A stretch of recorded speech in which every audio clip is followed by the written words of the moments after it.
How's it going, everyone? Welcome back to the channel. Today, we're going to be entering the Sands of Tarkir with the Abzan clan and their deck, Abzan Armor. So let's talk about some upgrades I'm going to make to this deck. Now, unlike the Sultai deck, I'm actually going to break this setup of both of the new legends and cards that I would play with each one of them, including some cards that I would play in both variations of the deck, depending on how I would build it, because these guys are just way different from each other in their goals. So let's get into it right now.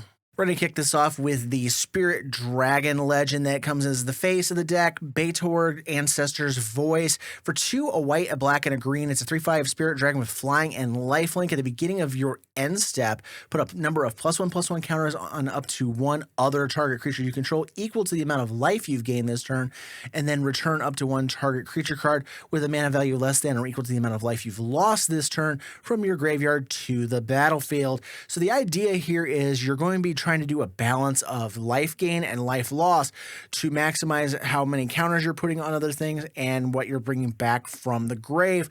So we're going to want to kind of bolster out those kind of ideas for the deck. So I have a little bit of a grouping of cards here that would work really great for life gain, starting off with Angelic Chorus. Now, this deck likes things that have big backsides on them, so this is a great card to include in the deck. Every time a creature comes into play, you gain life equal to the toughness. So the higher the toughness, the more life you're going to gain, which then triggers Baator's little +1/+1 counter trigger, and then you're going to be able to put a bunch of counters onto a creature. We're also going to include a copy of Disciple of Griselbrand. For 1 and a black, it's a 1/1, pay 1, sack a creature, gain life equal to the toughness of the sacrificed creature. In the same vein of, we want to care about the toughness. Well, this also allows us to throw things out. Maybe something's going to die, or, something's getting destroyed because our opponent's blowing it up. Well, in response, you can pay 1, sack it, and gain a chunk of life off of it. There's a lot of functionality here that works really well with Disciple of Griselbrand. I'm also going to include a copy of Proper Burial. For 3 and a white. Whenever a creature you control is put into a graveyard from play, you gain life equal to that creature's toughness. So with something like the Disciple we just talked about, we could actually set it up on our turn to sacrifice something, gain life off the Disciple, and then also gain life off of it dying with Proper Burial. There's just some cool things going on here. Or you could even set up a huge burst of life gain if you have a way to have Baator, die in on like a Wrath or make it indestructible, and then bring something back and then put a bunch of counters on stuff. There's just a bunch of good things you can try to do with Burial and a bunch of things dying at the same time. And then the last thing I would mess around with is Grim Face. For 1, a black and a green, it's an enchantment that says at the beginning of your upkeep, it deals 1 damage to you. And whenever a creature is put into target opponent's graveyard from play, gain a life equal to the toughness of that creature. So what's neat here is you get to lose a life, so that goes into Baator's part of its trigger for resurrecting things because you've lost life. But then it also allows us to gain life by using our removal on our turn to blow up our opponent's creature. So the bigger the creature, the more life you gain. So you're going to get more counters out of the front side of it. There's just a lot of good things going on with this life gain package. Now, that said, let's move on to what I call the life loss package. Starting off with Darkstar Augur. This came out in the Bloomburrow set for 2 and a black. It's a 2/3 Bat Warlock. It allows us to look at the top card of our library, reveal it, and then put it into our hand. You lose life equal to the mana value. In that same vein, we have the original version of this in Dark Confidant. 1 and a black, 2/1. Same thing, at the beginning of your upkeep, reveal the top card, put it in your hand, you lose life. So we have good ways of losing just big bursts of life at the beginning of our turn. So then we gain some life to gain it back, and then we get to do the benefit of bringing something back that's nice and beefy out of the graveyard with Baator's second half. We also have, speaking of things coming back from the grave, Phyrexian Delver. For 3 black, it's a 3/2 that when it enters the battlefield, you return target creature from the graveyard to the battlefield and you lose life equal to the card's mana value. Just a great all-around card for doing that, and you get a nice 3/2 blocking body that you can also reanimate later to kind of double up on your reanimation. And then the last card, this is a powerful card, needless to say, but Bolas's Citadel would play really, really well in this, but you must be careful when you include this. It is a card that can run rampant and run your opponents over in no time. So depending on the power level of your play group, this one may or may not fit the bill, but you can play stuff off the top, you pay life, and you can just pay gobs of life with this thing to start reanimating bigger and bigger things. Then we have some synergy cards that work really well with what we're doing with the life loss and the life gain triggers. Let's talk about Golem Obsessed Stalker. For 1 and a black, halfling horror, it's a 1/1 with Skulk, which means creatures with higher power can't block it. So there's a good chance you can sneak him through and hit. At the beginning of your end step, each opponent dealt combat damage by Golem loses life equal to the amount of life you gain this turn. So as you're gaining more and more life, you sneak him through, and somebody's going to get blasted for big chunks of life loss off of its end of turn trigger. And then on the other side of the coin here, we have Lathiel, the Bounteous Dawn. 4-drop, 2/2 unicorn with lifelink that says at the beginning of each end step, not just your own, you may gain, if you've gained life this turn, distribute that many +1/+1 counters among any number of other target creatures. So this kind of has a neat little feedback loop with Baator, where you can use Baator's trigger to put a bunch of counters on Lathiel, and then Lathiel can use its counters to put them on Baator, so they can both grow, and then you have huge life linkers that if anybody swings at you, you block, your creature doesn't die in combat, and then Lathiel's going to trigger, or you can swing them into your opponent, and then you're going to get a bunch of counters off of both of them being spread out between your other creatures. There's just a lot of good synergy with this card in the deck. Now, if I'm going to run Baator as the commander of the deck, let's talk about some of the brand new cards coming from the main set that I would want to include here. Starting off with Skirmish Rhino. It's the baby version of a Siege Rhino. For Abzan colors, you get a 3/4 Rhino with trample that makes an opponent lose 2 life, and you gain 2 life, so it adds to the flavor of us gaining life, as well as being from the new set. We also have Anafenza, Unyielding Lineage, 2 and a white, 2/2 flash first strike. Then whenever a non-token creature you control dies, you get to endure 2, which either means put 2 counters on Anafenza or create a 2/2 white spirit creature token. So either way, you're feeding the board with more things. And what's neat is you get a body if you use the endure to make a spirit, and then you can go ahead and bolster it up, or you can make Anafenza even bigger, and you have a nice big fat first striker that can block. There's just a bunch of cool things you can do with this. I also want to include Disruptive Stormbrood for 4 and a green. It's a 3/3 dragon with flying, and it says when it enters, destroy up to 1 target artifact or enchantment. So we get a 3/3 body that blows up something with like a naturalize effect. Or it has an omen sorcery attached to it for 1 and a black to destroy a creature with power 3 or less, and then you shuffle it back into your deck. So there's some flexibility that you get a nice dragon that can either be removal up front for a creature, or you can go ahead and wait, and then you can nuke out something later and have a decent sized flyer in the process. I also like the card Host of the Hereafter in this deck. 2 black and a green, 2/2 zombie warlock. It enters with 2 counters on it, so it's a 4/4 for 4 essentially. And then whenever this creature or another creature you control dies, if it had counters on it, put its counters onto up to 1 other target creature you control. And that's why I want to run it in the deck. It's just a great chunk of synergistic stuff with Baator, because you can dump a bunch of counters on the Host of the Hereafter, and if it dies or any of your other creatures die that you've been putting counters on with Baator, you can then flip those counters onto another creature, or you can flip them all back onto Baator, make him bigger for his life linking ability, and just start spiraling your counters out of control. And then the last new card I want to use in this build is Perenation for 3, a white, a black, and a green. It's a sorcery. Return target permanent card from your graveyard to the battlefield with a hexproof and indestructible counter on it.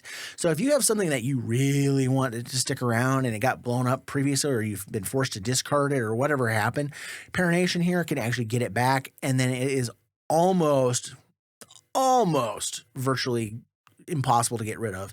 We do have, our farewells and our sunfalls of the world, but if your play group is not running either of those 2 cards, it's going to be very, very, very hard to get rid of the creature that you've hit with Perenation. So there's some good functionality to get rid of it. Otherwise, the only other way they're going to get rid of it is force you to sacrifice it in some fashion.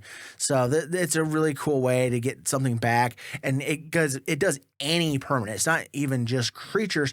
So if you have like an enchantment or something that you really wanted to put on the board, there's going to be even more limited answers for them to try to get rid of that permanent if they use that, if it was like an enchantment or an artifact, because there's not a ton of things that exile those things that aren't targeting, and there's not a lot of things that force you to sacrifice them either.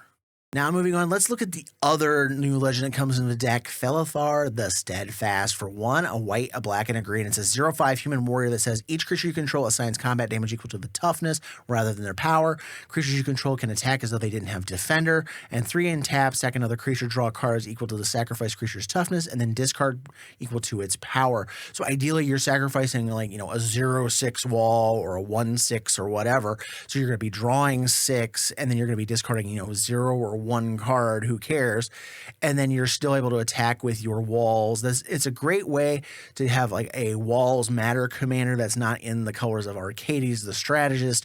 So you're getting out of blue and going into black instead.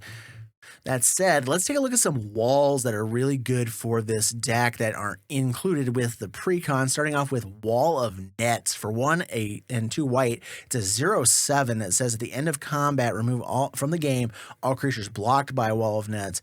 And if it leaves play, then you return to play all the creatures that were removed from the game with the Wall of Nets. So if you block with it, you get to exile their stuff until the wall goes away, but otherwise it's basically a 7/7 for 3 with Felithar out on the board, and it curves in very nicely, being a 3-drop, so you can drop this on 3, drop Felithar on 4, and swing for 7 on that turn. So that's a nice little piece of curving out for us. And of course, I have to include the biggest tree of them all with Tree of Perdition. For 3 and a black, Defender 0/13. You can exchange target opponent's life total with the Tree of Perdition's toughness. So, if you get this down early enough, you could have a huge Tree of Perdition making somebody's life total go down to 13 and making this come up to, say, 30, 40, and then you have a huge smashing monster of a tree to come smashing towards an opponent. I also really like Wall of Essence. For 1 and a white, 0/4 wall. It says whenever it is dealt combat damage, you gain that much life. So it doesn't matter, if it dies in combat, yes, you're going to lose the wall, but you're going to gain a nice little burst of life off of it. Otherwise, it makes a great thing to, put counters onto, make it bigger, and as it grows, you're going to be able to absorb more and more damage and gain more and more life to stabilize your life total. So it makes a nice include here. And since we're focusing so heavily on walls, I thought a nice flavorful way to draw cards in the deck would be Wall of Mulch. For 1 and a green, it's a 0/4 defender. It says pale green, sack a wall, draw a card. So as our walls are dying in combat or whatever's happening, we can go ahead and say, okay, they're going to remove this. Okay, I'll just sack it and draw a card and replace it instead. So it's just a nice way to go ahead and get good replacements for our stuff that's going out the door. Now, every once in a while, we're going to need to be able to, try to punch damage, but maybe our opponents just have a bunch of stuff gumming up the ground. Well, that's where Sunweb comes in. For 3 and a white, 5/6 flyer. It can't block creatures with power 2 or less, but it's a nice 5/6 flyer in the air, and it can just go ahead and block just about anything that's coming along. So it's a really, really nice card to go ahead and fly over, smack for 6, good place to stick counters off of things. There's just a lot of good reasons to run this in the deck. And then the last one I want to add to this, if I were to build it, is Wall of Souls. For 1 in the black, 0/4. It says when it is dealt combat damage, it deals an equal amount to target opponent. Now, note it says target opponent. So if somebody decides they're going to be, cheeky, they could swing, and you can do some nice little political shenanigans here. Say, an opponent is going to win the next turn, and you and the rest of the table know it, but you're, somebody, it could be like, hey, I will, swing you my big 13/13 non-trampoline thing at you if you block it, and then you can redirect the damage at the other player and kill them to keep them from winning. There's some fun little, political trickery you can pull off with this card. And then the new cards that I would want to include in a build with Felithar is Jadecash Sentinel. For 4 colorless. It's a 1/5 ape snake with reach, 2 in a tap. Put target card from a graveyard on the bottom of its owner's library. So this has a couple of functions for us. It's graveyard hate for our opponents, but it's also protection for our stuff on our side. So if they start trying to target our things out of the graveyard with, like a scavenging ooze or something like that, in response, you can go ahead and tuck that back under the bottom of your deck as long as they don't have another mana to pay into the scoos or whatever. I also like a Yathan Tombguard for 2 and a black. It's a menace 2/3. Whenever a creature you control with a counter on it deals combat damage to a player, you draw a card and you lose 1 life. So, put counters on some of our stuff, and if they swing in and deal combat damage, well, we can draw an extra card off of that.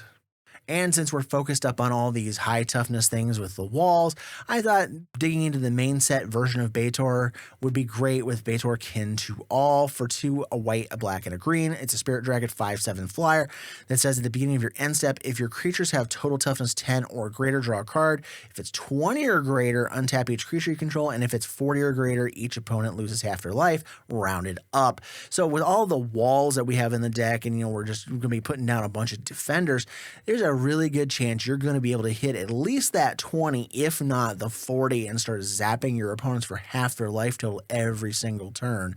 So it's just a great card, and it's a fun challenge to try and hit that high number and start draining your opponents for half their life at the end of every single one of your turns. And the last card I would specifically run in this deck is Yathin Roadwatcher. For 1, a white, a black, and a green. It's a 3/3 human scout that says whenever this creature enters, if you cast it, mill 4, and then if you do, return a target creature card with mana value 3 or less from your graveyard to the battlefield. So it has a great way of getting some of our walls back. We get a nice 3/3 body out of it. There's just some good things going on with the Yathin Roadwatcher that would work out really well in the deck. Now, that said, there are some cards that I would run in either version of the deck that has either one of these commanders at the front of them from the new set. So let's go ahead and look at those now, starting off with Smile at Death. For 3 white, white enchantment. At the beginning of your upkeep, return up to 2 target creature cards with power 2 or less from your graveyard to the battlefield and put a +1/+1 counter on those creatures. So this is a great way to get all these low toughness or low power walls, because they're going to have higher toughness, lower power. So if things start dying every turn, you're just going to be like, okay, I'll just get a couple of defenders back and put a counter on them. And you just keep doing that turn after turn after turn. And if you have things like the Wall of Mulch or things that let you sacrifice, like the Disciple of Gristlebrand, you can feed stuff at the end of your turn, and then the very next turn, you can bring them right back to the battlefield with Smile at Death. Another card that I think is really neat is Worthy Cost. For a black. It's a sorcery that says, as an additional cost to cast this spell, sacrifice a creature, exile target creature, or planeswalker. Just about any black deck that's looking for a piece of exile removal, this is just really, really good. It's basically a conditional version of Swords to Plowshares for black, where you have to sacrifice a creature to pay it, but then you also can hit planeswalkers with it. So it's just a great card to have in any black deck, but I really like it in these as well. I'd also play Encroaching Dragonstorm in either one of these decks, because whenever it enters the battlefield, you get to put 2 lands into play, and if you have a dragon that comes out, then it comes back to your hand and you get a reuse out of it. Well, if we're playing the versions of Baator in it, you got a good chance of having a dragon come down, bounce this, and get at least 2 more lands out of the deck with it. I also like Synchronized Charge for this deck. 1 and a green sorcery, distribute 2 +1/+1 counters among 1 or 2 target creatures you control. Creatures you control with counters on them have vigilance and trample until end of turn, and it has Harmonize of 4 and a green. So the Harmonize is going to be a little bit harder to do in this deck just because of all the lower power that we have in here. But for 2 mana, giving all of our walls trample and vigilance for a turn could easily turn into lethal damage for somebody. Because, if you have like the Wall of Nets, it's a 7/7 essentially, and you give it trample out of nowhere, and you can put counters on it to make it even bigger. That's a big problem for somebody. I'd also include in both versions of the deck Felithar, Dawn of the Abzan from the main deck. For Abzan colors, it's a 3/3 human warrior with trample that says when it enters or attacks, you can sacrifice a non-land permanent, and when you do, put a +1/+1 counter on each creature you control.